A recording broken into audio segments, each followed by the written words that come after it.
ये कहानी है एक ऐसी लड़की के बारे में जो कि बहुत ही ज्यादा अनलकी थी। वो जो भी काम करती थी सब बिगड़ जाता था, पर एक दिन अचानक उसे एक गोल्डन पेनी मिलता है और फिर उसका बैड लक गुड लक में चेंज हो जाता है। पर एक दिन वो उस पेनी को टॉयलेट में खो देती है और फिर इस पेनी को पाने के चक्कर में वो एक पूरी ही अलग दुनिया में पहुंच जाती है।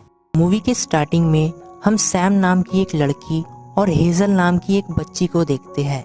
वो दोनों एक ही ऑर्फनेज में रहते थे। सैम बहुत अनलकी थी, उसके साथ हमेशा कुछ न कुछ बुरा होता था। हेजल सैम को अपने कुछ लकी टॉयज दिखाती है। हेजल के पास बहुत सारे लकी टॉयज होते हैं, पर एक लकी पेनी की जगह अभी भी खाली होती है। इसके बाद हमें पता चलता है कि आज हेजल को लेने के लिए एक फैमिली आने वाली है। हेजल और सैम दोनों इसके लिए बहुत ज्यादा एक्साइटेड होते हैं और साथ ही आज सैम का भी इस ऑर्फनेज में आखिरी दिन होता है, क्योंकि अब वो 18 साल की हो चुकी है। अब सैम को अपना ध्यान खुद रखना होगा। सैम अपने नए घर में जाती है और उसे काम भी करना होगा ताकि वो अपना गुजारा कर सके। अब अगले दिन सैम काम पर जाने के लिए तैयार होने लगती है, पर वो जो भी काम करती है सब काम बिगड़ जाता है। अब वो जैसे तैसे एक सुपरमार्केट में पहुंच जाती है जहां उसे काम मिला था। सैम अपने काम में लग जाती है, पर हम देखते हैं कि यहाँ भी उसका बैड लक उसका पीछा नहीं छोड़ता है। वो जो भी काम करती है सब काम बिगड़ जाता है। उस शॉप का मैनेजर जब ये देखता है तो वो सैम को शॉप के बाहर ट्रॉली अरेंज करने का काम दे देता है। शाम को काम खत्म करने के बाद सैम वापस से ऑर्फनेज में जाती है। वहाँ उसे पता चलता है कि जो फैमिली हेजल को लेने आने वाली थी वो नहीं आई और अब दूसरी फैमिली संडे को आने वाली है। इसके बाद सैम हेजल के पास जाती है। हेजल बहुत ज्यादा दुखी होती है। सैम उससे कहती है कि तुम चिंता मत करो, तुम्हें जल्द ही एक फैमिली मिल जाएगी। अब हेजल थोड़ी खुश हो जाती है। इसके बाद सैम एक कैफे के बाहर बैठकर सैंडविच खा रही होती है। तभी वहाँ एक ब्लैक कैट आती है और सैम के सामने बैठ जाती है। सैम उस कैट को सैंडविच खाने के लिए देती है और उससे बातें करने लगती है। वो उससे कहती है कि काश उसके पास थोड़ा गुड लक होता ताकि वो उसे हेजल को दे देती और हेजल को उसकी फैमिली मिल जाती। इसके बाद वो कैट सैंडविच को लेकर वहाँ से चली जाती है। अब सैम भी वहाँ से जाने वाली होती है, तभी वहाँ उसे एक पेनी मिलता है। वो उसे अपने पास रख लेती है। अगले दिन सैम अपने काम पर जाने के लिए तैयार होती है। तभी वो नोटिस करती है कि आज हर चीज सही हो रही है। उसे लगता है कि शायद ये सब उसी पेनी की वजह से हो रहा है। वो उस पेनी को आजमाने का सोचती है और अपना काम बिगाड़ने की कोशिश करती है, पर वो देखती है कि सभी चीज एकदम सही हो रही है। अब वो अपने काम पर जाती है। सैम आज अपने काम को बहुत अच्छी तरह से करती है। उसका मैनेजर ये देखकर बहुत ज्यादा हैरान हो जाता है। सैम इससे बहुत ज्यादा खुश होती है, पर उसकी खुशी ज्यादा देर तक नहीं रहती है। वो अपने कॉइन को टॉयलेट में खो देती है। अब सैम बहुत ज्यादा दुखी हो जाती है। इसके बाद वो शाम को कैफे के बाहर बैठी होती है। तभी वहाँ वही ब्लैक कैट आती है। सैम उससे बातें करने लगती है। वो उसे बताती है कि उसके जाने के बाद कल उसे यहाँ एक पेनी मिला था जिसे उसने खो दिया। वो कैट सैम से कहता है कि तुम ये कैसे कर सकती हो। सैम उसे बात करता देखकर शॉक हो जाती है। वो उस कैट के कॉलर पर एक निशान देखती है। वैसा ही निशान उस पेनी पर भी होता है। वो समझ जाती है कि ये पेनी उसी का है। अब सैम उससे एक और पेनी मांगने लगती है। तभी वो कैट वहाँ से भागने लगता है। सैम उसके पीछे जाती है। सैम एक जगह छिपकर उस कैट को देखती है। वो कैट एक पोर्टल खोलता है और उसके अंदर चला जाता है। सैम भी उसके पीछे चली जाती है। इसके बाद सैम लकलैंड नाम की एक जगह पर पहुंच जाती है। वो कैट सैम को देखता है तो उससे कहता है कि तुम मेरा पीछा क्यों कर रही हो। वो सैम से कहता है कि यहाँ पर इंसानों का आना मना है। वो सैम को बताता है कि ये पेनी उसके कॉलर से गिर गया था। तभी वहाँ किसी की आने की आवाज सुनाई देती है। वो कैट सैम को छिपा देता है। इसके बाद सैम वहाँ 2 लेप्राकॉन्स को देखती है। इससे पहले उसने इन्हें सिर्फ लकी टॉयज के रूप में ही देखा था। वो लेप्राकॉन्स उस कैट से उसका पेनी मांगते हैं, क्योंकि वापस आने के बाद सभी को अपना पेनी जमा करना पड़ता था। हमें यहाँ पता चलता है कि उस कैट का नाम बॉब है। बॉब उनसे कहता है कि वो आज खुद जाकर अपना पेनी कैप्टन को देगा। अब बॉब बहुत टेंशन में होता है क्योंकि उसे आज अपना पेनी जमा करना था। सैम उससे कहती है कि वो लेप्राकॉन्स के कपड़े चुराकर पेनी रूम से पेनी चुराकर लाएगी। जिसे वो पहले हेजल को देगी और फिर उसे दे देगी। बॉब कहता है कि पेनी रूम तक पहुंचने से पहले हमें पेनी जमा करना होगा। अब सैम बॉब को अपने बैग का एक बटन देता है और उसे पेनी की तरह इस्तेमाल करने को कहती है। बॉब उसकी बात मान लेता है क्योंकि उसके पास और कोई चारा नहीं होता है। अब बॉब सैम को दूसरे रास्ते से अंदर आने को कहता है। बॉब कैप्टन को अपनी बातों में उलझाकर किसी तरह से वो बटन रख देता है और आगे बढ़ जाता है। इसके बाद बॉब सैम को अपने एक फ्रेंड के कपड़े देता है और अब वो दोनों पेनी रूम की ओर बढ़ जाते हैं। बाद में बॉब सैम को अपने दोस्त जेरी से मिलवाता है और उन्हें पेनी रूम में ले जाने को कहता है। अब सैम पेनी रूम में पहुंच जाती है और वहां पर पेनी पॉलिश कर रही होती है। तभी उसके हाथ में वही बटन आ जाता है और इसकी वजह से सभी को वहां से बाहर निकाल दिया जाता है। बाहर आने के बाद सैम जेरी को सारी सच्चाई बता देती है। वो उसे बताती है कि वो कोई लेब्राकॉन नहीं बल्कि एक नॉर्मल इंसान है और वो यहाँ पेनी की तलाश में आई है। ये सुनकर जेरी शॉक हो जाता है। वो बॉब से कहता है कि अगर कैप्टन को इसके बारे में पता चला तो वो उन्हें बैड लक लैंड में भेज देंगे। इसके बाद जेरी सैम को बताता है कि पहले कभी पेनी गुम हो जाता था तो उसे ड्रोन की मदद से खोजा जाता था, लेकिन ड्रोन का इस्तेमाल बहुत समय से नहीं हुआ है, तो ड्रोन को वापस से स्टार्ट करने के लिए उन्हें एक गोल्डन क्रिस्टल की जरूरत होगी। जेरी कहता है कि वो ड्रोन को ले आएगा और तब तक वो दोनों कंट्रोल रूम में जाकर उसे ऑपरेट करने का कोशिश करें।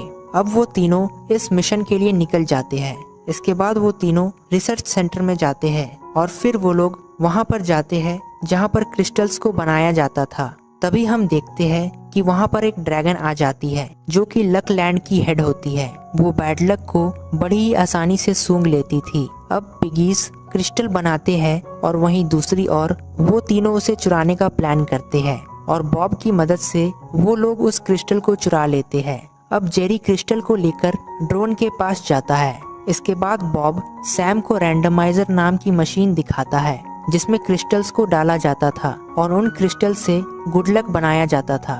वहीं दूसरी ओर जेरी ड्रोन के पास पहुंच जाता है और वहीं बॉब कंट्रोल रूम से उसे कंट्रोल करने का तरीका ढूंढता है। बॉब वहां एक रैबिट का ध्यान भटकाता है और जॉयस्टिक की मदद से उसे कंट्रोल करने लगता है। वो उस रैबिट को पोर्टल से धरती पर भेज देता है और उसकी मदद से उस पेनी को लोकेट कर लेता है। वो रैबिट उस पेनी को हासिल कर लेता है और अब वो होम बटन दबाकर वहां से बाहर आ जाता है। तभी वहां पर कैप्टन का अनाउंसमेंट होता है। कैप्टन कहती है कि उन्हें एक बटन मिला है और एक पेनी भी मिसिंग है। इसके लिए उन्हें 3 कैट्स पर शक है जिसमें से एक नाम बॉब का भी होता है। इसके बाद वो रैबिट पेनी लेकर वापस आता है पर वो बहुत गंदा हो चुका था तो उसे डिस्पोजल जोन में भेज दिया जाता है जो कि लक लैंड और बैड लक लैंड के बीच में था। इसके बाद सैम और बॉब लिफ्ट से वहां जाने लगते हैं। तभी सैम एक रॉन्ग बटन को दबा देती है और वो लिफ्ट से बाहर आ जाती है। बॉब उसे रास्ता बताता है और तभी वो लिफ्ट वापस से ऊपर चली जाती है और सैम वहीं पर रह जाती है। वहाँ सैम का सामना बहुत बड़े बड़े मॉन्स्टर से होता है। सैम उनसे बचने के लिए बॉब के बताए हुए रास्ते पर बढ़ने लगती है और काफी देर बाद वो बॉब से वापस मिल जाती है। वो दोनों लक लैंड और बैड लक लैंड के बीच में होते हैं। तभी बॉब देखता है कि सैम के पैर पर बैड लक लैंड की धूल लगी है। वो उसे साफ करने लगती है। तभी वहाँ पर लक लैंड का केयर टेकर जेफ आ जाता है। वो दोनों उसे देखकर छिप जाते हैं पर जेफ उन्हें देख लेता है। वो सैम के पैर पर लगी धूल को साफ करने लगता है। वो उन्हें बताता है कि पहले वो बैड लक धूल को हाथ से साफ किया करता था पर एक दिन एक पाइप के फटने के कारण वो बैड लक में डूब गया।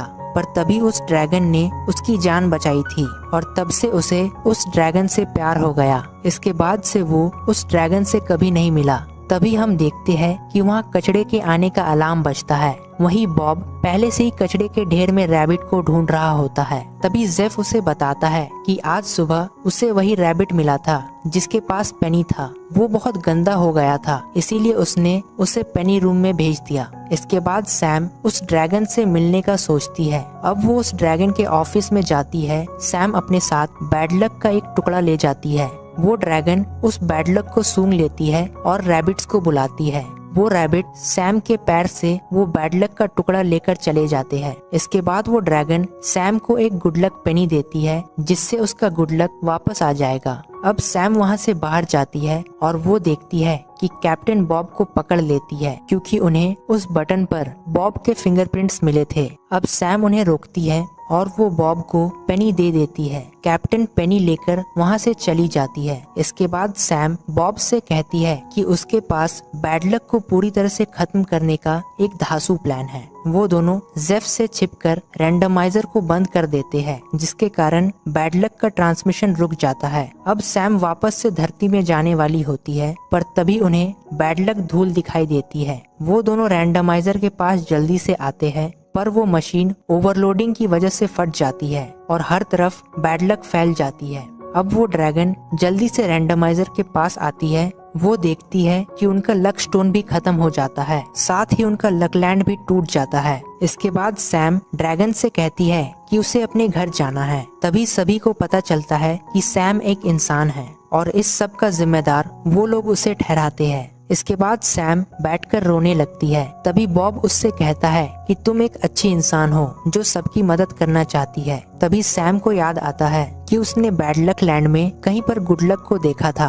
वो दोनों जल्दी से बैड लक लैंड जाते हैं और वहाँ एक क्लब में वो लोग रूट से मिलते हैं। रूटी उन्हें गुड लक का एक बॉक्स देता है। इसके बाद सैम गुड लक और बैड लक को लेकर ड्रैगन के पास जाती है। वो अपनी आग की मदद से गुड लक और बैड लक स्टोन बनाती है। ड्रैगन कहती है कि इस बार वो रैंडमाइजर में दोनों गुड लक स्टोन्स को डालेगी ताकि सभी लोग खुश रहे और कोई भी दुखी ना रहे। और अब वो स्टोन्स को लेकर रैंडमाइजर में लगाने के लिए चली जाती है। तभी सैम बैड लक स्टोन को लेकर उसके पीछे जाती है। वो ड्रैगन को रोकती है और उससे कहती है कि उन्हें दोनों की जरूरत है। अगर बैड लक नहीं होता तो वो कभी भी यहाँ तक नहीं आ पाती। अब ड्रैगन सैम की बात समझ जाती है। अब वो लोग दोनों स्टोन्स को लगा देते हैं। अब सब चीज पहले की तरह ठीक हो जाता है। सैम देखती है कि हेजल को एक फैमिली ने अडॉप्ट कर लिया है। इसके बाद ड्रैगन सभी के साथ बैड लक लैंड जाती है और वहाँ के लोगों को एक गुड लक स्टोन भी देती है। इसके बाद सैम वापस से धरती जाने लगती है।